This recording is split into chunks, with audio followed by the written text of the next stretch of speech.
The air in the apartment felt wrong, heavy with a silence that pressed against my chest like a bruise. I stood in the kitchen, the cold edge of the counter biting into my palms, staring at the half-empty bottle of red wine she'd left open last night. Her words echoed in my skull, sharp and jagged. "Forget about intimacy today, Jake. I've been touched a lot." She'd said it with a laugh, light and fleeting, as she kicked off her heels and collapsed onto the couch, her auburn hair spilling over the cushions like spilled ink. But something in her voice, too casual, too rehearsed, clawed at me, a splinter I couldn't dig out. I poured coffee, the gurgle of the machine loud in the stillness, and tried to shake the feeling. It was nothing, I told myself. Lila was a physical therapist. Her hands were always on someone.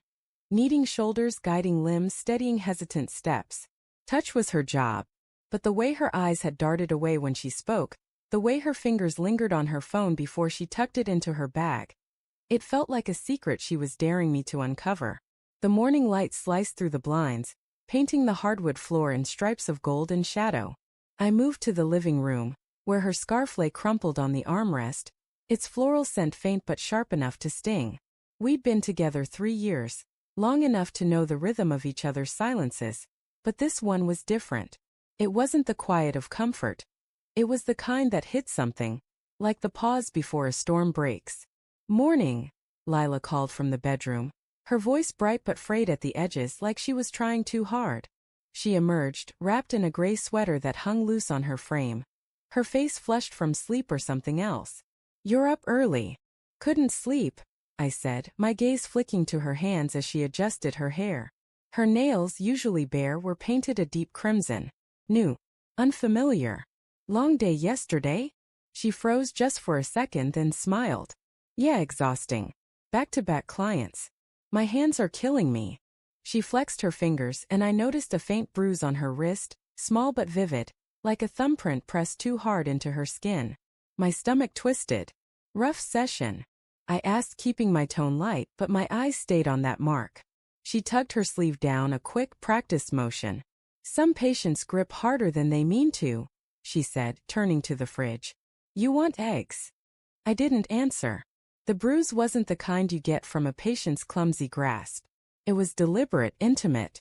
My mind raced, stitching together fragments, her late nights at the clinic, the way she'd started locking her phone, the faint scent of cologne on her coat last week, one I didn't recognize.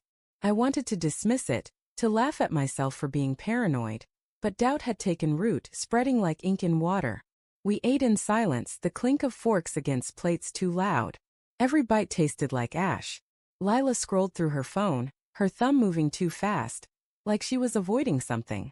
I watched her, searching for the woman I'd fallen for. The one who'd laughed until she cried when I burned our first attempt at homemade pizza. Who'd held my hand through my dad's funeral, her grip steady when mine shook.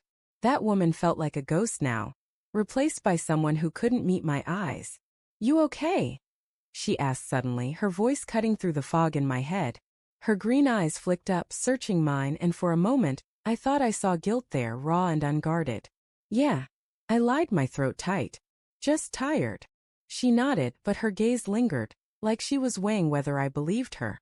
The air between us crackled with unspoken questions, and I hated how much I wanted to ask them. Instead I stood, clearing my plate. "I'm heading to the office early. Got a deadline." "Okay," she said too quickly. "I've got a late session tonight, so don't wait up."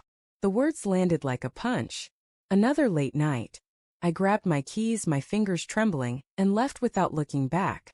The hallway smelled of damp carpet and regret, and as I stepped into the elevator, I felt the weight of her absence already. Work was a blur of emails and meetings, but my mind stayed in that apartment, replaying her words, her glances, that bruise. By noon I couldn't stand it.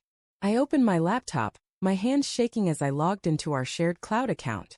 We'd synced our calendars years ago, a practical thing for coordinating schedules. Hers was packed with client names, color-coded and neat. But one entry caught my eye. "Session with T at 7 p.m. No last name, no details, just a single letter. My pulse hammered. She'd never abbreviated clients like that before. I told myself it was nothing. Typo. A new patient. But my fingers moved before my brain could catch up, pulling up her email. I'd never snooped before, and the guilt burned, but I needed to know. Most of her inbox was mundane bills, appointment confirmations, but one thread, buried in a folder labeled work, stopped me cold. No subject line, just a chain of messages with someone named Tyler. The latest one sent last night. Can't stop thinking about you. Same time tomorrow. My vision blurred, the words searing into me. I clicked through the thread, each message a knife. You make me feel alive again. Jake doesn't suspect anything. My name, stark and betraying, stared back at me. I wanted to scream, to throw the laptop across the room. But I just sat there, frozen, my heart pounding so loud it drowned out the office hum. I don't remember driving home. The apartment was empty, Lila's gym bag gone. I stood in the living room, the silence suffocating, and saw her phone charger on the coffee table. She'd forgotten it.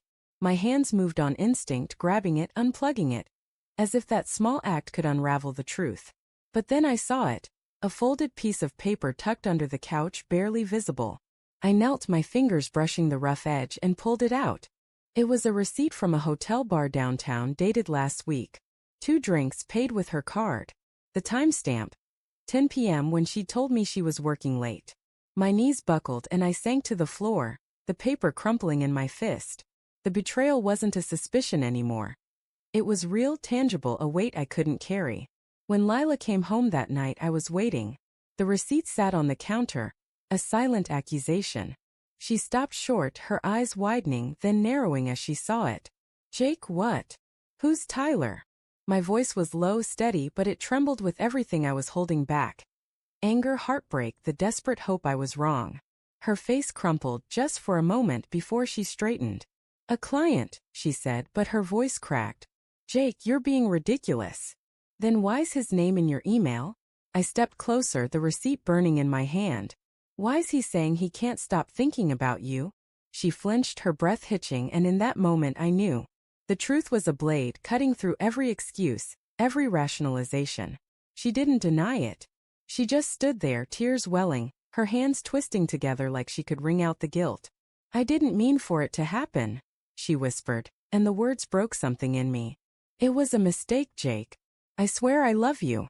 I wanted to believe her. God, I wanted to. But love doesn't leave bruises that don't belong to you. It doesn't hide behind locked phones and late nights. I turned away, my chest tight, and walked to the door. I need time, I said, my voice barely audible. As I stepped into the night, the cold air biting my skin, I realized the twist wasn't her betrayal. It was mine. Because in my pocket, crumpled and heavy, was a letter I'd written weeks ago, confessing my own doubts, my own moments of weakness, with a coworker who'd listened when Lila stopped. I hadn't sent it. I hadn't acted on it. But the guilt was there, just as real, just as damning.